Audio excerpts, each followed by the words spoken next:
Assalamualaikum warahmatullahi wabarakatuh. Salam guru penggerak. Pada video kali ini, saya Arif Rusman, Sarjana Peternakan, calon guru penggerak Angkatan 11 dari Kabupaten Padang Lawas Utara, Unit Kerja SMK Negeri 1 Batangonang, akan memaparkan koneksi antar materi, kesimpulan dan refleksi modul 1.1, Filosofi Pemikiran Ki Hajar Dewantara. Menurut Ki Hajar Dewantara, tujuan pendidikan adalah menuntun segala kodrat yang ada pada anak agar mereka dapat mencapai keselamatan dan kebahagiaan yang setinggi-tingginya, baik sebagai manusia maupun sebagai anggota masyarakat. Inti pemikiran Ki Hajar Dewantara tentang pendidikan adalah: yang pertama, menuntun segala kodrat anak. Yang kedua, pendidikan sebagai tempat persemaian benih-benih kebudayaan. Pendidikan juga harus mempertimbangkan kodrat alam dan kodrat zaman, budi pekerti, dan merdeka belajar. Saya akan merefleksikan diri saya melalui 3 pertanyaan berikut.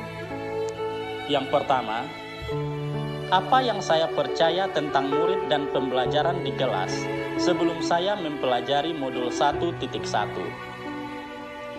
Yang kedua, apakah yang berubah dari pemikiran atau perilaku saya setelah mempelajari modul 1.1? Ketiga, apa yang dapat segera saya terapkan lebih baik agar kelas saya mencerminkan pemikiran Ki Hajar Dewantara? Yang saya percaya tentang murid dan pembelajaran di kelas sebelum saya mempelajari modul 1.1. Pertama adalah bahwa guru mendominasi pembelajaran atau teacher center. Dalam pembelajaran, saya selalu banyak berceramah dan siswa hanya duduk diam mendengarkan. Kedua, pembelajaran terfokus pada ketercapaian materi dan KKM atau mengutamakan aspek kognitif anak saja. Ketiga, ketika guru kurang memahami karakteristik peserta didik, saya cenderung menyamaratakan kemampuan anak dengan melakukan pembelajaran yang sesuai dengan zona nyaman saya tanpa memperhatikan perbedaan yang ada pada peserta didik. Keempat, siswa pasif dan motivasi belajar yang rendah.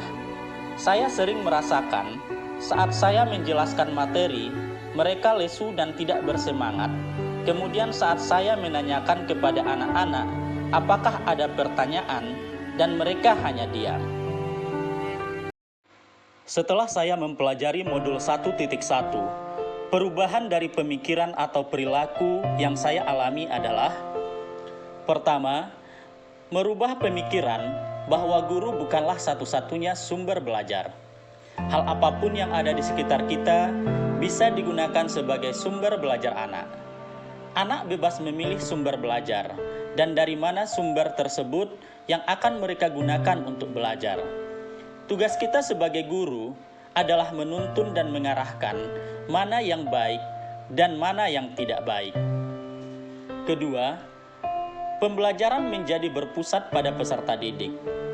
Dengan aktivitas pembelajaran yang berpusat pada peserta didik akan mendorong siswa menjadi lebih aktif, karena siswa terlibat dalam proses pembelajaran, sehingga mereka dapat mengkonstruksikan pengetahuannya. Ketiga, lebih menghargai setiap karakteristik belajar siswa. Mereka terlahir berbeda pada setiap individu, memiliki keunikannya masing-masing. Saya sadar dengan adanya perbedaan ini akan menjadikan pembelajaran lebih berwarna. Sebagai seorang pamong, saya harus dapat menuntun anak sesuai dengan kodratnya. Kemudian, agar kelas dapat mencerminkan pemikiran Ki Hajar Dewantara, penerapan yang segera akan saya lakukan di kelas antara lain: pertama, merancang pembelajaran yang interaktif dan menyenangkan dengan melibatkan peserta didik. Kedua, menerapkan pembelajaran berbasis budaya lokal setempat. Hal ini penting untuk kita terapkan pada anak-anak saat ini. Mengingat perkembangan pada era digitalisasi, banyak sekali anak-anak yang hilang nilai-nilai budayanya. Di sini sebagai seorang guru, saya berusaha memberikan penerapan materi terhadap kehidupan sehari-hari, sesuai dengan kearifan lokal budaya setempat. Ketiga, adalah menerapkan konsep merdeka belajar dan mengintegrasikan setiap pembelajaran dengan pencapaian profil pelajar Pancasila. Keempat, pembelajaran yang mengutamakan aspek karakter dan budi pekerti. Kelima, tidak lagi menuntut, tetapi menuntun. Sebagai guru, berperan sebagai pamong. Dalam penerapannya di kelas, sesuai dengan pengajaran dan pendidikan dari Ki Hajar Dewantara, kita dapat menerapkan pola asih, asuh, dan asah.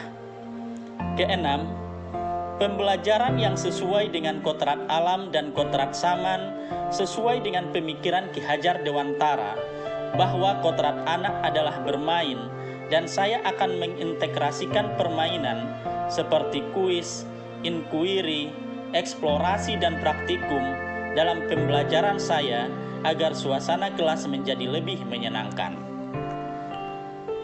Kesimpulan yang dapat saya sampaikan, yang pertama, bahwa dasar-dasar pemikiran dari Ki Hajar Dewantara harus segera kita terapkan dalam proses pembelajaran di kelas maupun di sekolah.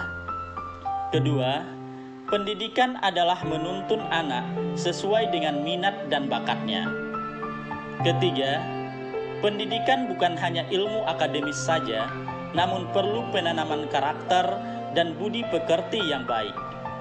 Kelima, pendidikan sejatinya adalah menghamba pada peserta didik, menuntun, dan melayani. Demikianlah pemaparan saya tentang koneksi antar materi pemikiran filosofi Ki Hajar Dewantara. Sampai jumpa dan salam bahagia. Wassalamualaikum warahmatullahi wabarakatuh.